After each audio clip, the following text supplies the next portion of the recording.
Pemirsa channel YouTube MZT Malang Raya dimanapun Anda berada, Alhamdulillah, mudah-mudahan kita semuanya senantiasa dilindungi dan dijaga oleh Allah Subhanahu wa Ta'ala dengan diberikan kesehatan, keselamatan, baik itu kehidupan dunia, terlebih lagi nanti kehidupan di alam akhirat. Amin ya rabbal alamin.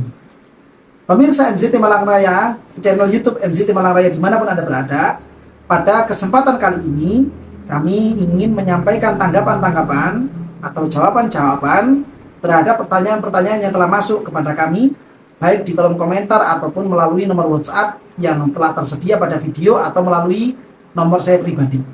Yang mana ketika kami menyampaikan keterangan tentang anak perempuan dari hasil zina, itu ada pertanyaan yang masuk lewat nomor WA saya pribadi, ya, tentang bagaimana kasus kawin siri. Ya, kawin siri itu seperti apa? Karena memang di tengah masyarakat itu masih banyak pembahasan atau istilah-istilah dengan kawin siri atau nikah siri seperti ini. Kami menanggapi pertanyaan ini dengan memberikan jawaban bahwa dalam syariat kita, dalam fikih kita, itu tidak dikenal dengan yang namanya nikah siri. Nikah itu dari dulu ya seperti itu. Hanya saja kemudian masyarakat itu punya pemahaman begini, kalau ada suatu majelis akdun nikah, yang mana dalam majelis akdun nikah ini tidak dihadiri oleh pihak KUA, tidak ada penghulu, terlebih lagi nanti yang diundang itu hanya orang tertentu saja, orang sedikit sekali yang bisa dihadirkan di majelis itu. Walaupun di situ sudah ada wali nikahnya, sudah ada saksi-saksinya, sudah ada pengantin perempuannya yang mana seperti apa itu juga sudah jelas, pengantin laki-lakinya seperti apa juga sudah jelas. Ketika seperti ini sudah terkumpul, namun tidak ada penghulu atau dari KUA tidak ada, dan mungkin tetangga-tetangga yang diundang hanya orang 1-2 orang saja, itu biasanya oleh masyarakat diistilahkan dengan sebutan nikah siri. Nah, padahal nikah yang seperti itu sudah bukan nikah siri. Itu ya pernikahan ya seperti itu memang. Karena memang begini, para pemirsa yang kami hormati, dalam masalah pernikahan, kehadiran KUA, kehadiran penghulu, itu bukan merupakan rukun-rukunnya nikah. Dalam rukun nikah itu sendiri tidak ada kewajiban, tidak ada keharusan harus menghadirkan penghulu. Itu tidak ada memang. Jadi memang rukun nikah itu hanya butuh kepada satu wali nikah dari pihak temanten perempuan, kemudian 2 orang saksi minimalnya, kemudian calon mempelai laki-laki dan juga calon mempelai perempuan, dan yang terakhir adalah sigot, ijab kabulnya. Nah, ini merupakan rukun-rukunnya nikah ya, hanya itu saja. Jadi tidak harus ada penghulu. Selama 6 tadi itu sudah tersedia dalam satu majelis, dan masing-masing dari 6 tadi itu memenuhi syarat, ya, syarat-syaratnya semuanya terpenuhi, maka itulah pernikahan yang sah. Entah di situ dihadiri oleh penghulu ataupun tidak. Selama sudah ada wali nikahnya sudah memenuhi syarat, kemudian saksinya juga sudah memenuhi syarat, calon kemanten laki-lakinya sudah memenuhi syarat, calon kemanten perempuannya juga sudah memenuhi syarat, sigotnya juga sudah memenuhi syarat, lalu dilangsungkan akdun nikah, maka akdun nikah ini adalah akdun nikah yang sah.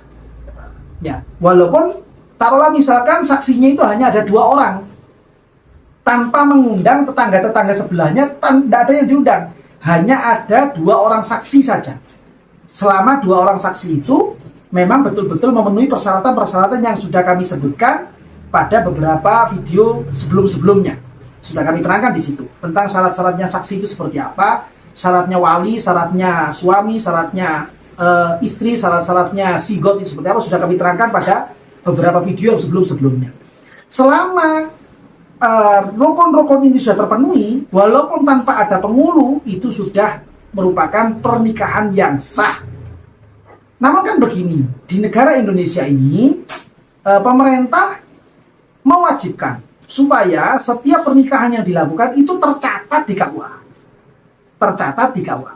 Sehingga kemudian ketika ada pernikahan, lalu kemudian tidak tercatat di KUA, karena memang saat akdun nikah itu tidak menghadirkan pihak KUA, penghulunya atau petugasnya tidak ada yang dihadirkan, itu biasanya masyarakat mengistilahkannya dengan sebutan nikah siri. Nah, ketika ditanyakan bagaimana hukum nikah siri, ya boleh-boleh saja, halal-halal saja, secara syariat itu sah. Walaupun nanti secara undang-undang negara, secara peraturan positif yang ada di negara Indonesia itu kurang memenuhi syarat. Kenapa kurang memenuhi syarat? Karena tidak menghadirkan pihak penghulu, pihak dari KUA untuk pencatatan pernikahan.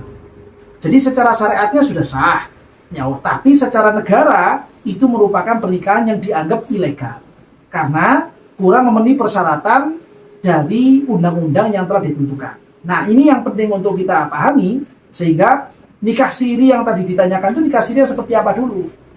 Nikah siri itu ketika syarat-syaratnya rukun tadi itu tidak terpenuhi, atau ada salah satu rukun yang kurang, baru itu kemudian menjadi pernikahan yang tidak sah.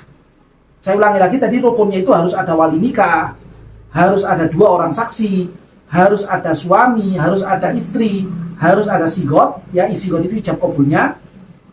Seandainya salah satu dari 6 ini tidak ada, satu saja tidak ada, walaupun dihadiri oleh orang satu kampung, dihadiri oleh orang satu kecamatan, dihadiri oleh orang satu provinsi sekalipun, tapi ketika salah satu rukunnya ini tidak ada, atau salah satu rukunnya ini ada yang cacat, maka itu juga merupakan pernikahan yang tidak sah karena rukun-rukunnya kurang terpenuhi, atau salah satu rukunnya cacat dalam syarat-syaratnya walaupun dihadiri oleh orang banyak. Nah, ini penting untuk kita renungkan supaya kita tidak salah paham lagi tentang bagaimana gambaran pernikahan yang sah dan pernikahan yang tidak sah. Lalu kemudian sampai muncul pertanyaan bagaimana hukumnya nikah siri. Saya rasa kita selama kita sudah mengaji seperti ini, kita tidak perlu lagi untuk bingung tentang bagaimana hukum nikah siri. Nah, lalu kemudian dalam pertanyaan ini juga disinggung masalah tentang wali nikah. Seakan-akan dari pertanyaan ini saya bacakan dulu. Aku sebagai orang tua tunggal, ibu yo bapak lek besok besar menikah dihadiri wali nikah, untuk keluarga kan cukup ya, bukan ayahnya. Itu pertanyaannya. Jadi pertanyaannya itu seakan-akan begini, dalam akad nikah tadi itu si ayah tidak hadir. Karena mungkin kalau tebakan saya sementara ini, mungkin ayahnya itu, ayah dari si perempuan yang mau jadi manten ini sudah bercerai dengan ibunya. Sudah bercerai atau mungkin sudah minggat sehingga tidak pernah kembali lagi, tidak pernah memberikan nafkah lagi. Seakan-akan selama ini memberikan nafkah untuk anak-anaknya adalah ibunya. Ketika putrinya ini akan menikah, ibunya itu merasa tidak perlu lagi menghadirkan ayahnya. Ketika merasa tidak perlu, beliau punya pandangan kiranya cukup keluarga saja yang hadir di situ. Bagaimana kemudian untuk menanggapi pertanyaan yang ini, perlu kami sampaikan juga bahwa saat kami menerangkan tentang wali-wali nikah, itu wali nikah itu ternyata ada urutannya.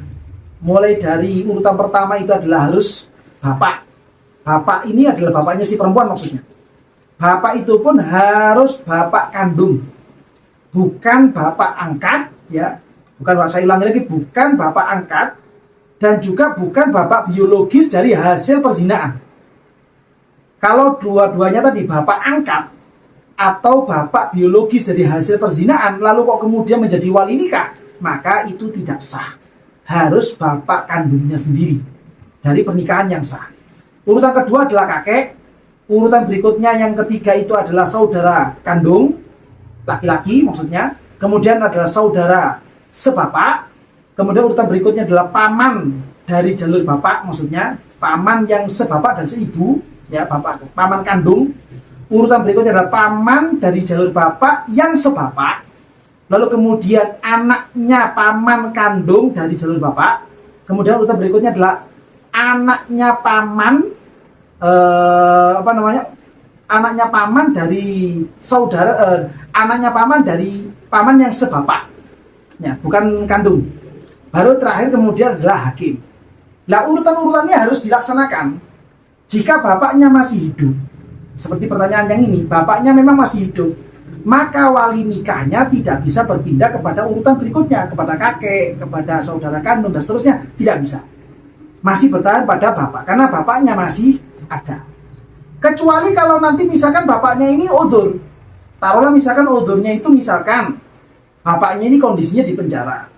Lalu penjaranya ini sulit untuk ditemui, sulit untuk dijenguk, dan tidak ada komunikasi dari penjara dengan orang keluarganya yang ada di luar. Maka ketika seperti itu, sulit dihubungi seperti itu, yang bertindak sebagai wali adalah hakim, bukan keluarganya, bukan kakeknya, bukan saudara kandungnya dan seterusnya, bukan, tapi adalah hakim. Atau misalkan si bapak ini ternyata dia posisinya itu lebih jauh dari masafatul qasr, jarak yang diperbolehkan melakukan sholat qasar, jauh di sana dan tidak ada kabarnya, tidak bisa hadir juga di tempat itu, maka boleh berpindah kepada wali hakim, diperbolehkan seperti itu. Tapi kalau masih bisa dihubungi, masih bisa datang, maka lebih baik supaya taukil wali. Misalkan taukil wali itu berarti si bapak mewakilkan, menyerahkan kewaliannya kepada orang-orang tertentu yang dipercaya. Nah, ini bisa menjadi solusi. Sehingga kalau pertanyaan seperti ini, keluarganya itu yang menjadi wali nikah ya tidak bisa, karena bapaknya masih hidup. Nah, ini penting untuk kita ketahui, penting untuk kita pahami tentang seperti apa gambaran nikah siri, sekaligus juga keluarga yang menjadi wali nikah padahal bapaknya masih ada, supaya untuk hari-hari kedepannya ketika diantara kita ini ada yang ingin menikahkan putri-putrinya, tidak lagi sembrono, tidak lagi gegabah untuk menentukan tindakan. Dan akan jauh lebih baik bagi masyarakat pada umumnya sebelum mengambil keputusan supaya bermusyawarah, bertanya kepada orang-orang yang memang kompeten dan mengerti tentang ilmu-ilmu hukum pernikahan seperti ini. Tanya kepada beliaunya, saya ingin punya hajat begini, kira-kira bagaimana? Ini penting untuk dilaksanakan terlebih dahulu sebelum mengambil tindakan. Oleh karena itu, mudah-mudahan dari apa yang kami terangkan pada kesempatan kali ini bisa bermanfaat, bisa memberikan berkah kepada semuanya, dan mudah-mudahan kita dan keluarga kita, terutama anak-anak kita semuanya, senantiasa dilindungi dan dijaga oleh Allah Subhanahu wa taala sejak di dalam kehidupan dunia sampai nanti di kehidupan akhirat. Amin ya rabbal alamin.